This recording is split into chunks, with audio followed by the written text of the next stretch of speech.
Hello, this is Mike, and I thought I would do a new updated video tutorial of how I use breakbeats in Tidal. I've done a video like this a while ago, but I work with breakbeats very differently now, and I thought I would just create a new tutorial to show what I do. So I'll just get right into it. The first step is to cheat. And when I say cheat, what I mean is I actually pre-slice my breaks ahead of time into eighth note chunks. And I say this is cheating because from a pure live coding or pure Tidal point of view, you may want to work with a complete loop or complete drum break as a single file, and then in code, slice it up or chop it up into parts. However, I've found that pre-slicing makes for a more expressive and a kind of a faster experience from the performer's point of view. I mean, when you're in front of an audience, I just like to be able to do things quickly. So pre-slicing offers some flexibility that I really like. There are some things that you can do in Tidal with full loops, full breaks that slicing does not get you. So I like to actually do both potentially live, but I want to focus on this sliced method right here. So I've got a few breaks I'm going to work with here, these Akuma 1 through 7. The first one here has 5 slices. So again, these are all eighth note chunks and sounds like this. And that one's got 5 chunks. Some of these have 32 chunks, but they're all like an eighth note length. So let's get into the code here. So Akuma 1. Now if I want to fill this up with 8 samples, since it's split up into eighth note chunks. Now I've only got 5 different samples. So if I do a run of 5, that'll just play the 5 samples. But some of them are going to repeat if I do it this way, but it sounds like this.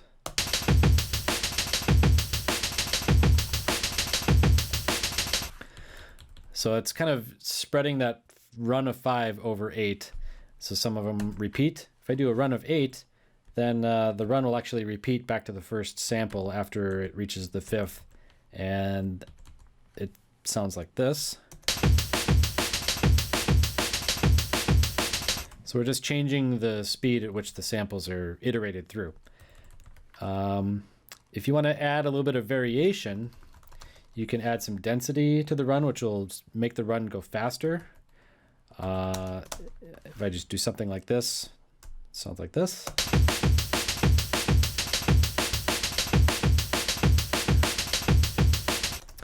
You can add some conditions in here, every 2 density, 1.1 or 1.2.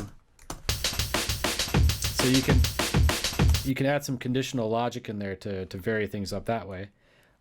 If you are okay with randomness, you can actually use the iRand function and just pick a random sample.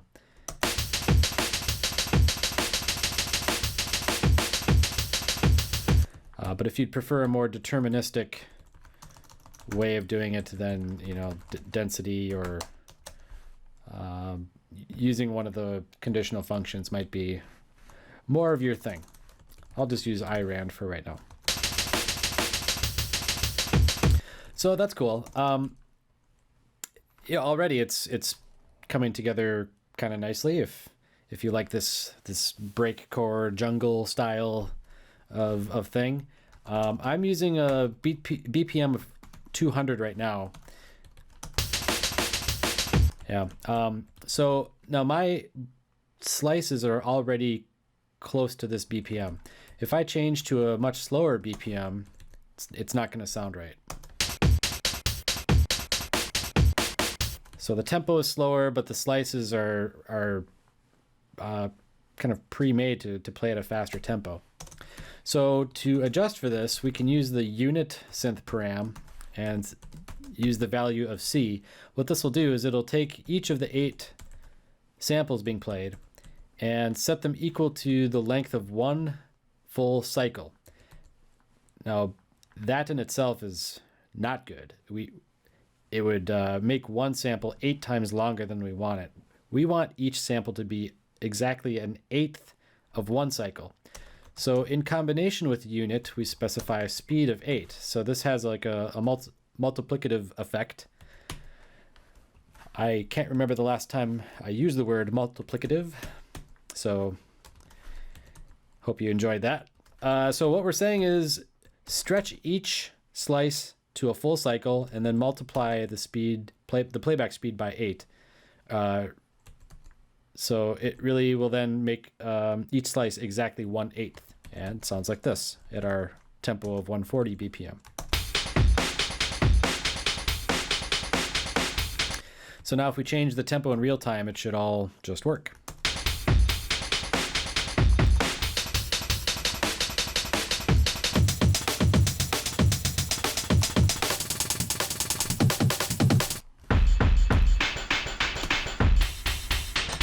So that's pretty cool. Just a nice automated way of fixing up the length of your slices. All right, so the next thing to really kind of achieve that jungle or breakcore type style, if that's what you're going for, is to have different breaks played together. So one, maybe the most obvious way to do this is to have a second break and then divide the entire cycle by 2. So this will play one break and then another break, alternating in cycles, and sounds like this.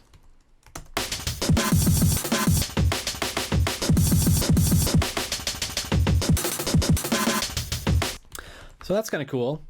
And then, we can add, another break, and then just change what we're dividing by. So this,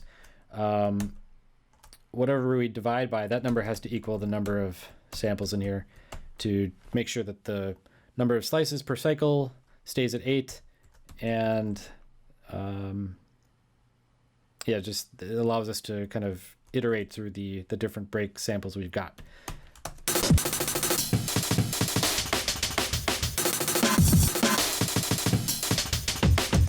So that's kind of interesting. However, this Akuma 4 sample, as you may recall, has 32 different samples inside of it, and we're only using an IRAND of 5. Now I could change this to 32, but what if Akuma 2 had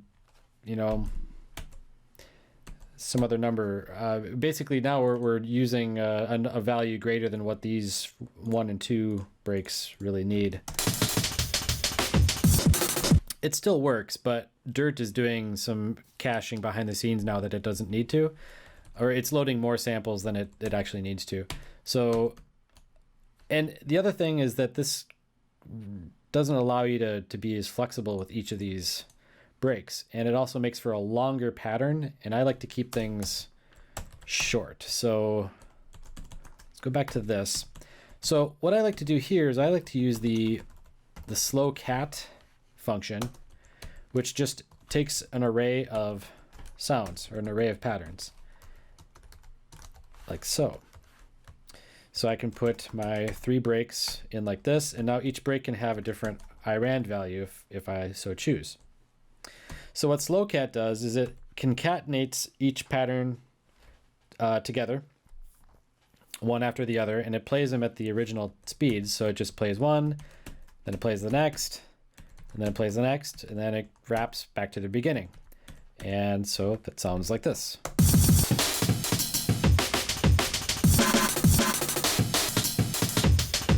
So it's the exact same thing I was doing when I was dividing by 3, except now we can add another one, and I don't have to divide by 4 and change that value. I can just keep adding, as many as I want here, and deal with each one separately and not have to worry about the dividing, which is kind of nice. The other thing is that I now have control over each individual break to do something unique with just one if I wanted. For example, maybe I want to do some crazy thing with acceleration on this one, and maybe this one I want to pan it really quickly or something like that.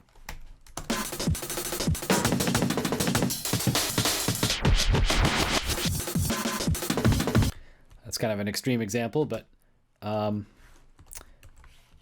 just to kind of demonstrate, now you have control over each break.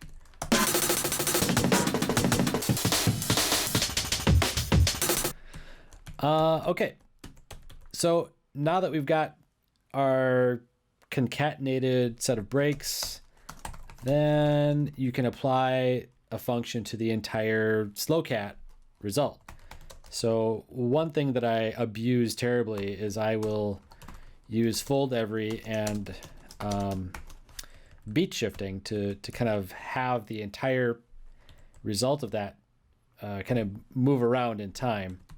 And 0.25 isn't a very significant example, but if I really make this like a large value like this, you can start to then see, you'll hear each break almost blend into each other a little bit if you get this shift value right. You just have to kind of experiment, but sounds like this, I guess.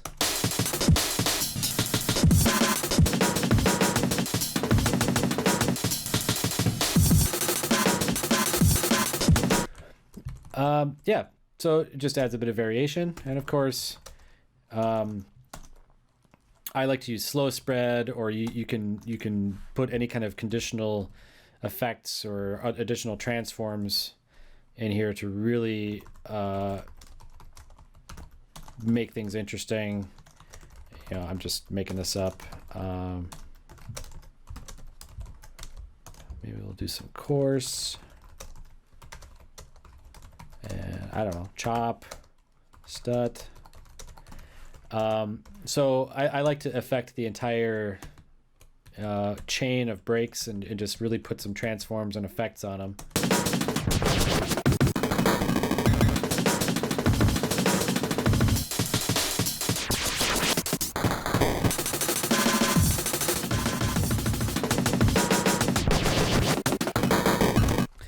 You get the idea.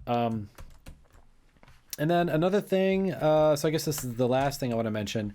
After you get your breaks going, you can actually include this. Now, I love using stack, and I will put the slow cat in a stack and then maybe put something else in there. I don't know what a good example is.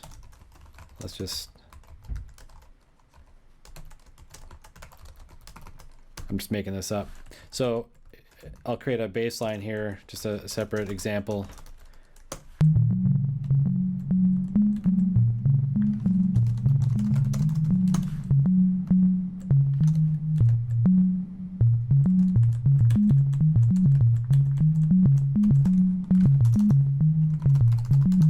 All right, so that's the baseline. And now what I can do is put that inside of my stack with slowcat.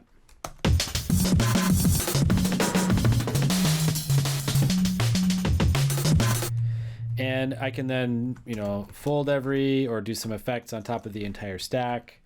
So it kind of adds a little bit of melodic or textural qualities along with your breaks. Of course, you could put your baseline outside of, you know, that D1 as well and have your breaks separate. That's cool too. I like to put everything, I like to put as much stuff as I possibly can in one stack and then break my computer, basically, is what I'm trying to say. So, yeah, that's about all I wanted to show. So one thing I have not done much of is use this technique with like non-break loops.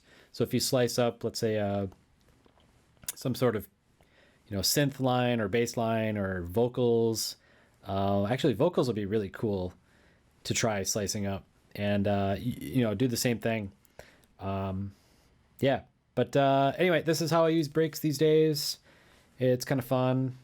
The slicing can be a little bit of a, you know, tedious task up front. But if you can find a good automated tool to do it, that helps. And I think the payoff in the long run is very helpful because it allows you to really be expressive with